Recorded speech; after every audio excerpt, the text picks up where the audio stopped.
अस्सलाम वालेकुम रहमतुल्लाह। क्या हाल चाल है जनाब? सब ठीक ठाक हैं? अल्लाह ताला आप सबको खुश रखे, अपने हिफ्ज़ व अमान में रखे, दुनिया और आखिरत में बेशुमार कामयाबियों से नवाजे। मैं हूं उस्ताद मोइन अख्तर, सक्सेस टीम के प्लेटफॉर्म से, और आपकी ज़िंदगी में कामयाबी है हमारा मकसद। आज हम इंशाल्लाह देखेंगे कि आप किस तरह से तेज़ी के साथ किसी भी जॉब में, किसी भी नौकरी में तरक्की कर सकते हैं अगर आप सिर्फ ये 3 उसूल अपने पल्ले बांध लें यानी कि अच्छी तरह से समझ लें इन 3 उसूलों को। तो ना सिर्फ समझना है, फिर आपने उस पर अप्लाई करना है, उसे अपना ओढ़ना बिछोना बना लें, तो इंशाल्लाह कोई वजह नहीं है कि आप बहुत तेज़ी से तरक्की ना कर सकें। लेकिन इससे पहले कि हम अपनी वीडियो आगे लेकर चलें और आप वीडियो में खो जाएं, अगर आपने अभी तक हमारा यूट्यूब चैनल सक्सेस टीम उस्ताद मोइन अख्तर सब्सक्राइब नहीं किया तो उसे सब्सक्राइब कर लें और बेल आइकॉन पे क्लिक भी कर लें ताकि हमारी तमाम लाइफ चेंजिंग वीडियोस आप तक बिला रोक टोक पहुँच सकें। तो चलिए स्टार्ट करते हैं। बिस्मिल्लाहिर्रहमानिर्रहीम। टॉपिक एक बार फिर से आपके सामने रख देता हूं ताकि आप अपने जहन में टारगेट सेट करके चलें इंशाल्लाह।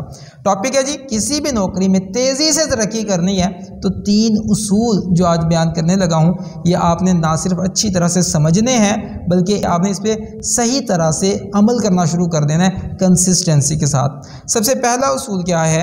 जब भी किसी जॉब में जाएं सबसे पहले ये सोचें कि आप वहाँ जाकर बनेंगे क्या।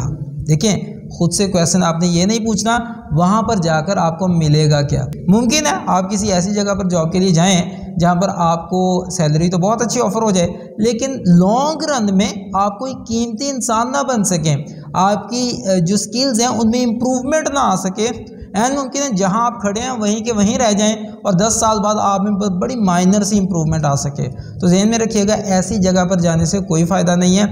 अगर आप चाहते हैं कि आप नौकरी की फील्ड में तेज़ी से तरक्की करें, सबसे पहला क्या असूल है कि आपने खुद से ये पूछना है कि आप जिस जगह जॉब के लिए जा रहे हैं आप वहाँ जाकर बनेंगे क्या।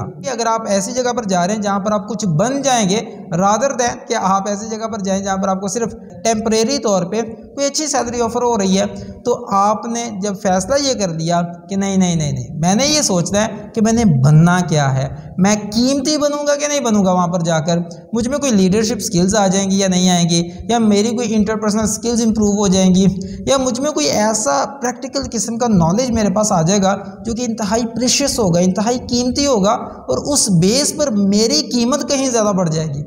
जब आप ये सोच के चलेंगे तो बिलीव में वो कंपनी वो ग्रोथ आपको दे सकेगी नौकरी में जो कोई और नहीं दे सकेगी। इसके हवाले से एक और चीज़ भी आप ज़हन में रख सकते हैं कि जिस कंपनी में आप जा रहे हैं उस कंपनी का ठप्पा लगने से आपको क्या बेनिफिट होगा।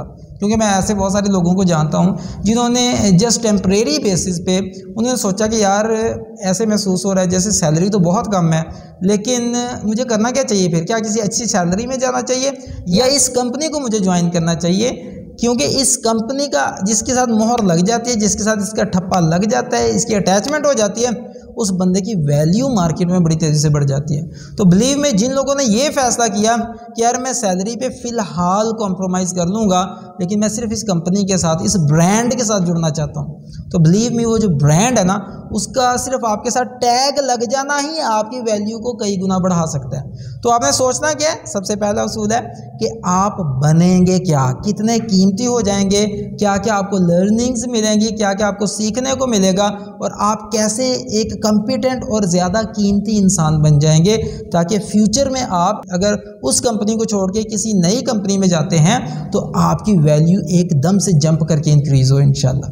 तो पहला उसूल हो गया जी। दूसरे उसूल की तरफ चलते हैं। दूसरा उसूल ये है कि आपको ये जानना पड़ेगा कि आपको जो पे किया जाता है, जो आपको सैलरी मिलती है, वो तनख्वाह आपको वक्त की नहीं मिलती, वो तनख्वाह आपको वैल्यू क्रिएट करने की मिलती है। मैं दोबारा आपके सामने रख देता हूँ। देखिए, पॉइंट बड़ा अहम है, समझ जाएंगे तो यकीन कीजिए कि लाइफ चेंजिंग हो जाएगा इंशाल्लाह। पॉइंट क्या है कि आपको जो सैलरी मिल रही है वो आपको ख़ास वक्त वहाँ पे स्पेंड करने की नहीं मिल रही। आपको जनाब, कुछ लोग कहते हैं कि मैं 8 घंटे के लिए काम करता हूँ तो 30 दिन के बाद मुझे जनाब इतनी सैलरी मिलती है। They are wrong.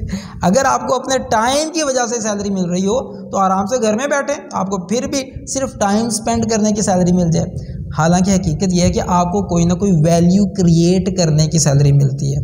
यानी कि इसे मैं सादा जुबान में क्या कह सकता हूँ कि आप कितना फ़ायदामंद हो रहे हैं उस कंपनी के लिए जहाँ पर आप जॉब कर रहे हैं। आप जितना ज़्यादा फ़ायदामंद होते चले जाएंगे आपकी सैलरी इंक्रीज़ होती चली जाएगी। हमें गलतफहमी क्या होती है, हमें लगता है कि भाई मैं ना यहाँ पर 5 साल तक जब मैं एक्सपीरियंस मेरा हो जाएगा ना, या 10 साल तक एक्सपीरियंस हो जाएगा ना, फिर मेरी जनाब वो डेजिग्नेशन है वो इम्प्रूव हो जाएगा, मेरी तरक्की हो जाएगी, मेरी सैलरी इतने % इंक्रीज़ हो जाएगी, हर साल बाद 10% इंक्रीज़ होगी। प्लीज़ इस बात को समझिए, ये सिर्फ वो लोग सोचते हैं जिन्होंने खुद को आउटस्टैंडिंग लेवल पे ग्रो ना करना हो। देखिए, आपने ये सोचना है कि आप कैसे कंपनी के लिए ज़्यादा से ज़्यादा वैल्यूएबल बन सकते हैं, आप ज़्यादा से ज़्यादा कैसे कंपनी को फ़ायदा दे सकते हैं।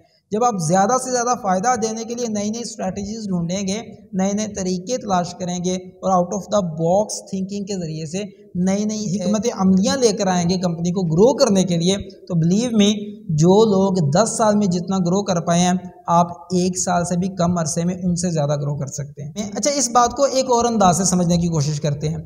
अच्छा, क्या मुमकिन है कि एक कंपनी में एक बंदा 8 घंटे जॉब कर रहा है और उसे 30 दिन बाद 50,000 रुपये सैलरी मिलती है, जबकि उसी कंपनी में 8 घंटे ही एक और बंदा काम कर रहा है और उसे 30 दिन बाद 5 लाख रुपया सैलरी मिलती है? क्या ये पॉसिबल है कि नहीं है? भाई बिल्कुल पॉसिबल है। आपको ऐसी बहुत सारी कंपनीज मिलेंगी जहाँ पर जनाब 8 घंटे काम करने वाला 30 दिन के बाद उसे सैलरी कितनी मिलती है? 25,000 30,000 भी मिलती है। और ऐसे भी लोग होते हैं जिन्हें 25-25 लाख भी सैलरी मिलती है। टाइम वही है, फ़र्क है, फ़र्क वैल्यू में है। उन्होंने वैल्यू ज़्यादा क्रिएट की है। आप जो काम कर रहे हैं वो थोड़ा वैल्यूएबल है, लिहाजा जितनी आप वैल्यू क्रिएट उनके लिए कर रहे हैं वो आपको उतना सा पे कर रहे हैं।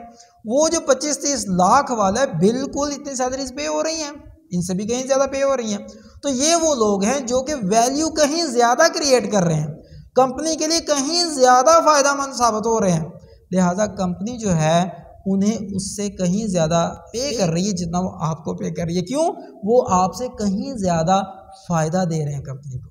तो सोचिए कि आपने इस उसूल को भी समझना है। दूसरा जो उसूल है वो क्या है? आपको जो पे किया जा रहा है, टाइम का पे नहीं किया जा रहा, आप कितना वक्त लगा रहे हैं इसका पे नहीं हो रहा, आपको वैल्यू क्रिएट करने का पे हो रहा है।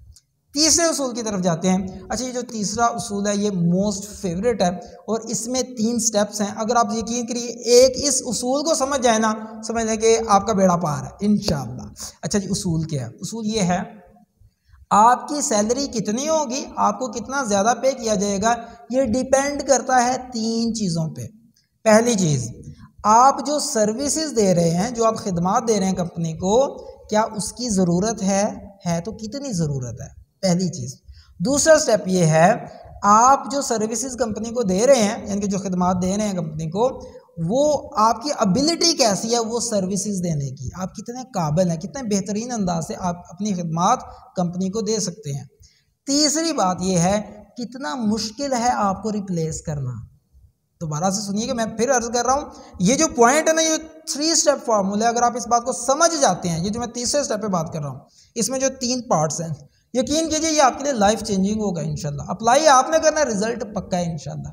मैं दोबारा से रिपीट करता हूँ, जो आप खिदमात ऑफर कर रहे हैं कंपनी को, वो खिदमात की उन्हें ज़रूरत है भाई, डेफिनेटली आप अगर वहाँ पर गए हैं तो they do need this kind of services, तो उन्हें ज़रूरत होती है। अच्छा, दूसरी, आप कितने एक्सपर्ट हैं वो सर्विसेज देने पे, आप किस तरह से कंपनी को ऐसे लेवल पे सर्विसेज दे सकते हैं, या तो आप उनकी कॉस्ट को इंतहाई कम करके ज़्यादा से ज़्यादा उनके लिए वैल्यूएबल हो सकते हैं, या आप उनके एक से ज़्यादा मसाइल को, यानी कि एक बंदा आप हैं, आप 4-5 बंदों के लेवल पे काम जाके दे सकते हैं।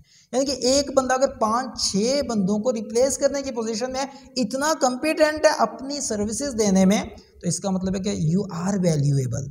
अच्छा, तीसरा स्टेप मैंने क्या कहा, और ये इंतहाई इंपॉर्टेंट है, और ये समझ लेंगे आपके तमाम सवालों का जवाब ना इस तीसरे स्टेप में छुपा हुआ है।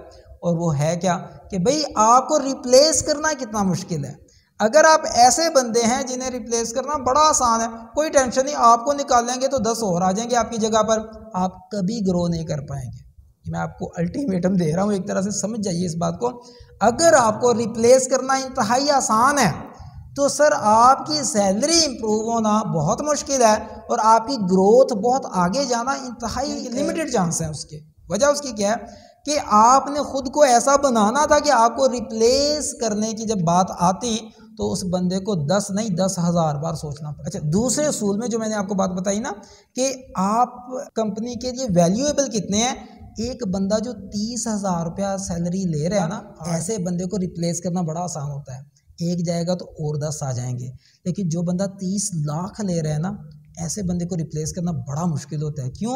वो इसीलिए उसे उस लेवल का पे कर रहे होते हैं कि एक तो उन्हें फ़ायदा बहुत ज़्यादा दे रहा होता है, वो अपनी सर्विसेज में एक्सपर्ट होता है, एक तो वो जो सर्विसेज दे रहा है उसकी कंपनी को अशद ज़रूरत होती है क्योंकि कंपनी के बहुत सारे मसाइल उसकी सर्विसेज से हल हो रहे होते हैं, या कंपनी की बहुत सारी सेल जो है उस एक बंदे की वर्किंग की वजह से, उसकी सर्विसेज की वजह से इम्प्रूव हो रही है। तो कंपनी अगर उसे 30 लाख पे कर रही है, उसे पता है कि अगर इस बंदे ने छोड़ा ना, ऐसा बंदा हमें दोबारा नहीं मिलेगा। और कंपेटिटर्स आमतौर पे क्या करते हैं, वो कहते हैं ऐसे बंदे को बस कंपनी से तोड़ दिया जाए, चाहे इन्हें 30 की जगह पे 60 लाख पे करना पड़ जाए तो हम कर देंगे। क्यों? उन्हें पता है कि ये ऐसा कीमती बंदा है कि इसके लिए जो भी ये मुंह से निकाले से दिया जा सकता है। क्यों? जैसा बंदा ये है, जैसी कीमती सर्विसेज ये देता है, और जिस लेवल का इसने अपने आप को ग्रो किया हुआ है, जो इसकी एक्सपर्टीज़ है वो किसी और में नहीं है। तो जनाब, आज का जो ये शॉर्ट सेशन था, इसमें हमने ये सीखा है वो कौन से 3 मेजर उसूल हैं, अगर आप उन्हें अप्लाई कर लें तो आप किसी भी फील्ड में, किसी भी नौकरी में बहुत तेज़ी से ग्रो कर सकते हैं। दुआ में याद रखिएगा। बहुत शुक्रिया आपका। अस्सलाम वालेकुम व रहमतुल्लाहि व बरकातुहू।